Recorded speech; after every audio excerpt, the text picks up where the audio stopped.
This is a nacho plate made with this delicious queso made out of butternut squash. That's in my first cheese cookbook, Artisan Vegan Cheese. Now I'm working on a new cookbook, a new book, all things plant dairy.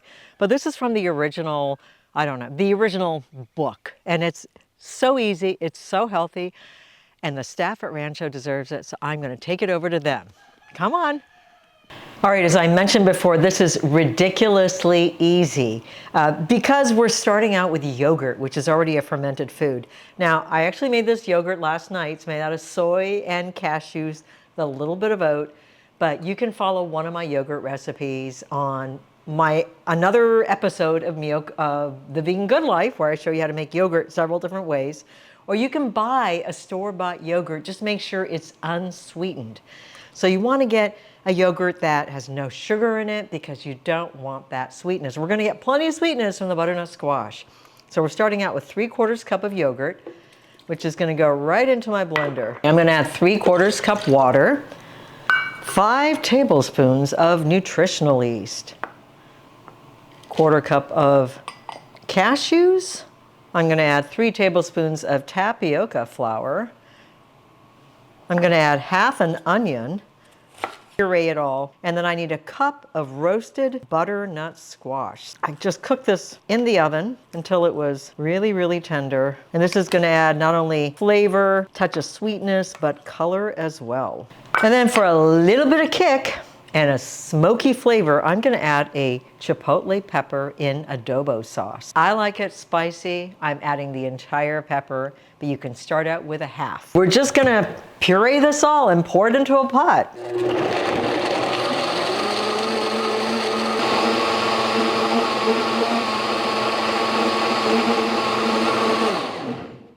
Okay, you guys know me. Forgetting something is something that I am wont to do, and I forgot to add the salt, so I'm going to do it right now. I'm going to add a teaspoon of salt. And I'm just going to process that for another few seconds.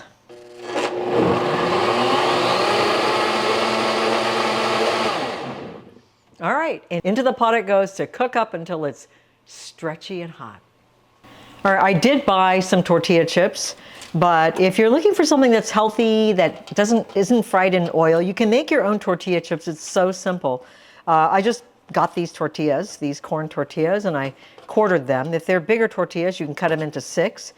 And you just put them on a sheet pan and bake them at 350 with some sea salt.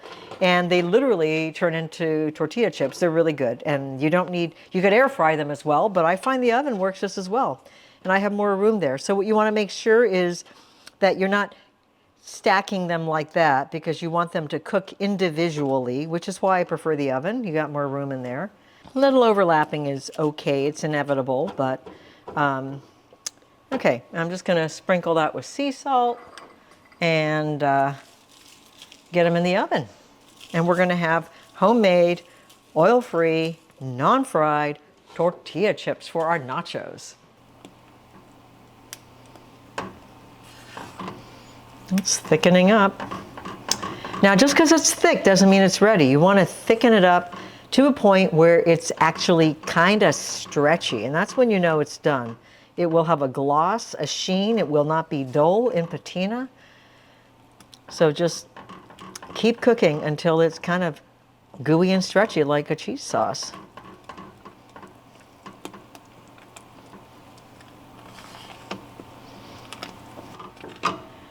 It is getting there, beginning to look like a queso for your tortilla chips. Now, if you wanted to get it thicker, you can add another tablespoon of tapioca, dilute it in a little bit of water, and you can add it to this just to get a little bit more stretch.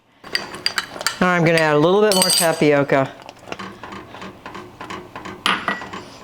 for a total of 4 tablespoons.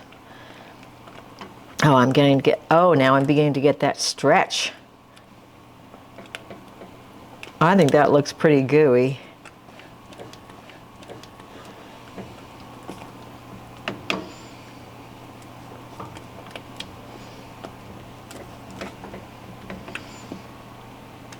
Okay, my queso is done.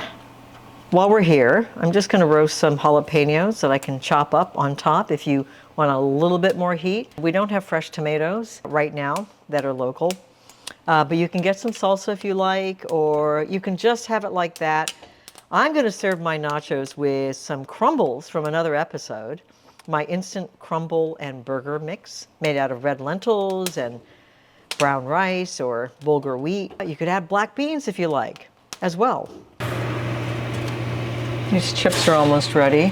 Okay, I'm about ready to put together my nacho platter to take down to the staff at Rancho Compasión, and I'm heating up a recipe I made for another episode. This is the instant burger and crumble mix, so I'm going to put some of this on top of the tortilla chips and then top it with my nacho sauce. Oh, look at that. That looks so good. Get that nice and hot. I'm going to check my oil-free baked tortilla chips, see if they're ready. But I'm going to give them the regular chips. They are crispy. All right, let me give this a try. Into my mouth it goes. You can hear the crunch. All right, we're going to take some nachos to the hard-working staff at Rancho Compasión, taking care of animals, taking care of the after-school program. Put some crumbles on there. I think they're going to love this. Top it with a queso. Oh, yeah.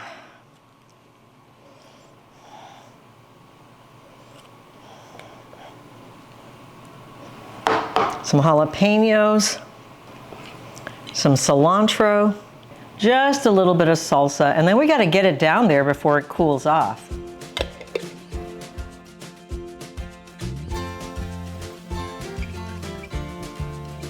Who wants nachos? I'm Nacho Lady. No, nacho business, I'm telling you. This is a butternut squash queso with my instant burger and crumble mix made out of red lentils, and so it's all healthy stuff. Yeah, enjoy. Yeah.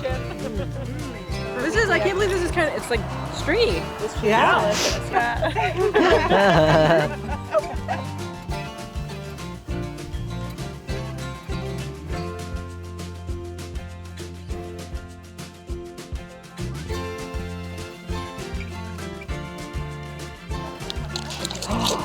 Yes, Pearl. Oh yes, I know, you're chowing down. I'm gonna give that to Pearl.